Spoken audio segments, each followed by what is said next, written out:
आ रही है आपकी? एक्चुअली जितनी हम अनसीरियस ले रहे थे ओमिक्रॉन को, इसी तरह ओमिक्रॉन बहुत बुरी तरह अब फैलना शुरू हुआ है। और जो अभी लास्ट वीक में जितने कम थे उससे रेशियोज बाय 4 हो के और हाई ग्रेड ऑफ इन्फेक्शन फैला।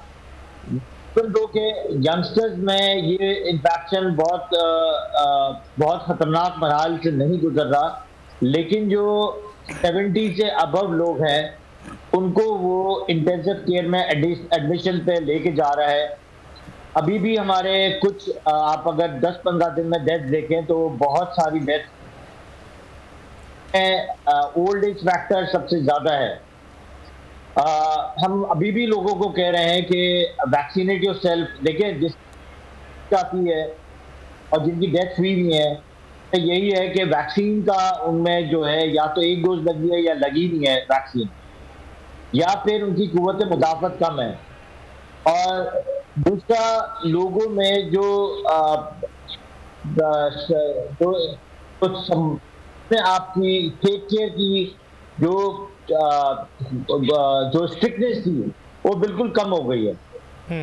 हम चाहते हैं कि लोगों को हम कहें कि एसओपीज का प्लीज ध्यान रखें। लोग दावतों में जो जिस तरह जा रहे हैं, मास्क नहीं पहन रहे, स्पेशली विदाउट वैक्सीन जो लोग जा रहे हैं। अभी भी हमारी बहुत बड़ी आवाम दुनिया की, या पाकिस्तान की या फिर आप कराची की बात करें, तो बहुत बड़ी आवाम जो है वैक्सीन अभी तक उन्होंने नहीं लगाई हैं। और हम ये ना वैक्सीन होने की वजह से ये इन्फेक्शन इतना फैल रहा है और इतनी बुरी तरह जो है अफेक्ट कर रहा है। अभी दोबारा अच्छा डॉक्टर साहब, आप वैक्सीनेशन के हवाले से बात कर रहे हैं, तो बड़ी उम्र के अफराद जो हैं उनके लिए हवाले से क्या कहेंगे? क्या उनको वैक्सीन लगवानी चाहिए इस उम्र में जाके? बिल्कुल लगानी चाहिए। मैं आपको कल का एक किस्सा सुनाऊं। मेरी एक फ्रेंड है, उनकी अम्मी जो है वो इंटेंसिव केयर में एडमिट है, और मैंने कल उनको कॉल की और मैंने पहला ही सवाल किया कि मैंने कहा उन्होंने वैक्सीन की है? तो उन्होंने स्ट्रेट फॉरवर्ड कहा कि नहीं, मेरी अम्मी चाहती नहीं है कि वैक्सीन करे, क्योंकि उनका कॉन्सेप्ट है कि वैक्सीन करने से मुझे वो लोग मार देंगे।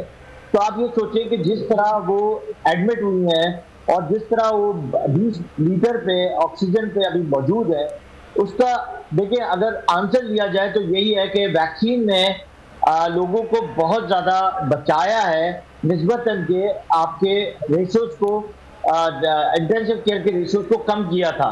लेकिन जिन वैक्सीन नहीं लगाई है और अभी अनफिट कंडीशन में लोग बाहर निकल जाते हैं, वैक्सीन मास्क नहीं पहनते हैं। और सवाल फिर ये पैदा होता है ना, कई अफराद जो वैक्सीन लगवा चुके हैं वो भी इस वक्त आईसीयू पे मौजूद हैं, जैसे कि पीपल्स पार्टी के रहनुमा रहमान मलिक साहब हो गए, वो आईसीयू में मौजूद हैं, उन्होंने वैक्सीन लगवाई थी।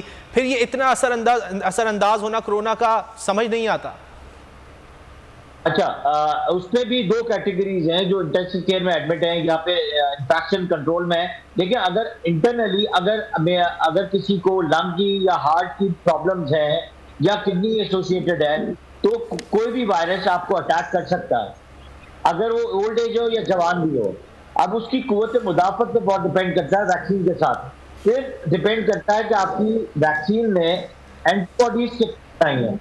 अगर एंटीबॉडीज 10 से ऊपर हैं और उससे ज्यादा आपकी बॉडी में कुव्वत मुदाफत मौजूद है एंटीबॉडीज के साथ, तो मैं ये नहीं समझता कि आपकी बॉडी है वो कोविड को फाइट नहीं करेगी।